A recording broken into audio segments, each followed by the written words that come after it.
అందరికీ నమస్కారం అండి. ఈరోజు మనం ఒక కథ తెలుసుకుందాము. రాజయ్య కోమటి గుమాస్తా. అతనికి కొత్తగా పెళ్ళి అయ్యింది. ఒకరోజు అతను నిద్ర మేల్కొని కళ్ళు తెరవగానే పెరట్లో పూలు కోసుకుని లోపలికి వస్తున్న భార్య కనిపించింది. నిద్రలేస్తూనే నీ మొహం చూశాను, ఈరోజు ఎలా ఉంటుందో చూడాలి అన్నాడు రాజయ్య. ఆమె నవ్వి నిద్రలేవగానే నా మొహం చూసిన వాళ్లకు తప్పకుండా మంచే జరుగుతుంది. అందుకే మా నాన్న నిద్రలేచినాక నన్ను తన ఎదుటికి పిలిచి మరీ కళ్ళు తెరిచేవాడు అన్నది. తన భార్య మాట ఎంతవరకు నిజమవుతుందో పరీక్షించి చూద్దామనుకున్నాడు రాజయ్య. అతను భోజనం చేసి నేల మీదనే జాగ్రత్తగా చూసుకుంటూ కొట్టుకు వెళ్ళాడు. దారిలో అతనికి విలువైన వస్తువేదీ దొరకలేదు. ఆ రోజు గొప్ప బేరం ఏదైనా తగులుతుందని, ఆ సంతోషంలో యజమాని తనకు మంచి బహుమానం ఏదైనా ఇస్తాడని రాజయ్య ఆశపడ్డాడు. కానీ ఆ రోజు బేరాలు రోజూ కన్నా మందకొడిగా సాగాయి.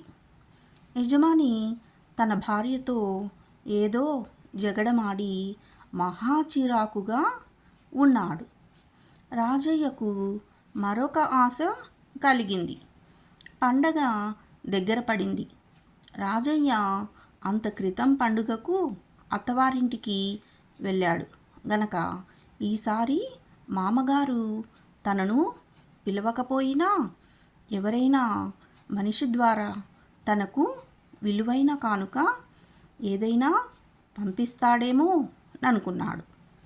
చీకటి పడబోతుండగా రాజయ్య మామగారి మనిషి రాజయ్య కోసం కొట్టు దగ్గరికి రానే వచ్చాడు.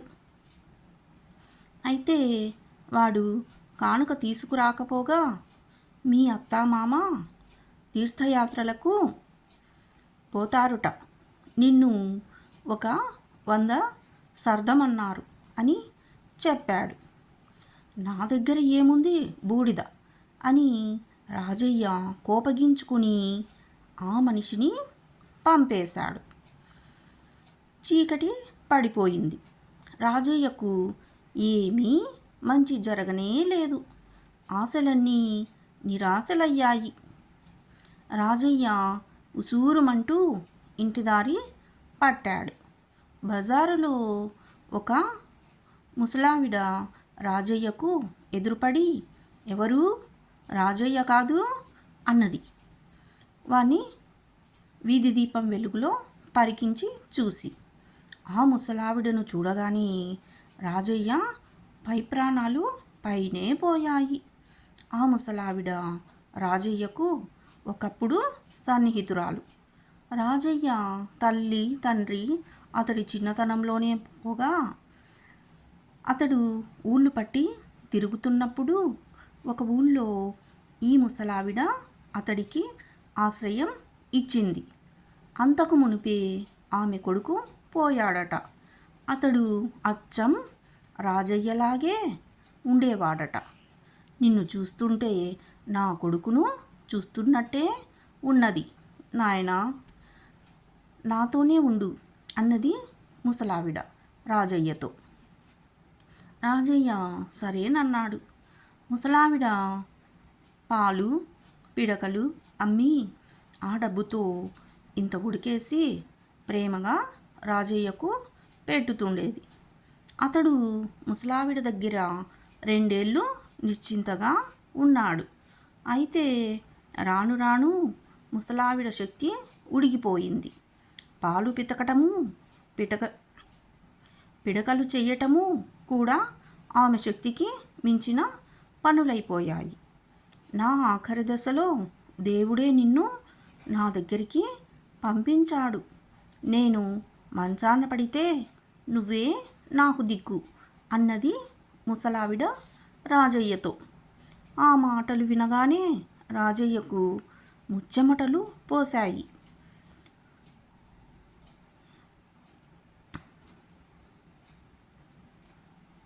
ఆ ముసలిది తన ప్రాణానికి పీడలా దాపురించిందనుకొని అతడు రాత్రికి రాత్రి ఆ ఇల్లు వదిలి పారిపోయి ఇప్పుడున్న ఊరు వచ్చి ఉద్యోగం సంపాదించి పెళ్లి చేసుకుని జీవితంలో స్థిరపడ్డాడు.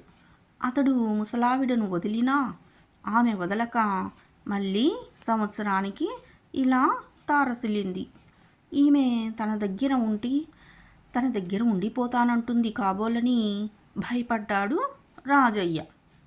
బాబు రాజయ్య, నన్ను గుర్తుపట్టలేదురా? నేను నీ పెంపుడు అవ్వను. చెప్పకుండా చెయ్యకుండా వెళ్ళిపోయావు కదా. నేను ఎంత బాధపడ్డానురా. నీకోసమే వెతుక్కుంటూ బయలుదేరాను. నా అదృష్టం కొద్దీ కనిపించావు. ఇంకా ఈ ప్రాణం ఎంతో కాలం ఉండదు నాయనా అన్నది ముసలావిడ కన్నీళ్లతో. రాజయ్య ఆమె పట్టుకున్న చెయ్యి విడిపించుకుంటూ, ముసలితనంలో మతి చెలించినట్టున్నది. అసలు నా పేరు రాజయ్య కాదు. నేను నిన్ను ఎన్నడూ చూడనూ లేదు అని గబగబా ముసలావిడను దాటుకుని వచ్చేశాడు.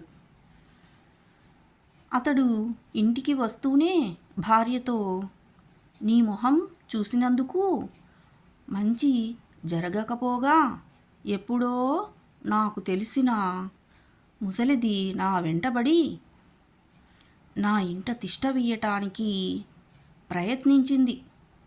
దాన్ని వదిలించుకుని కొంప చేరుకునేసరికి ఈ వేళయింది అన్నాడు చిరాకుగా.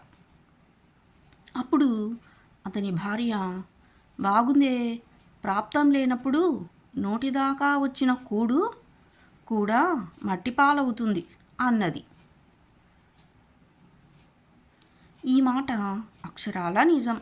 ఎందుకంటే ముసలావిడకు పెరట్లో నిధి దొరికితే పెంచిన ప్రేమ కొద్దీ దాన్ని రాజయ్యకు ఇవ్వాలని ఊళ్ళ మీద అతన్ని వెతుక్కుంటూ వస్తే అది ప్రాప్తం లేక రాజయ్య ముసలావిడను వదిలించుకొని వచ్చేశాడు.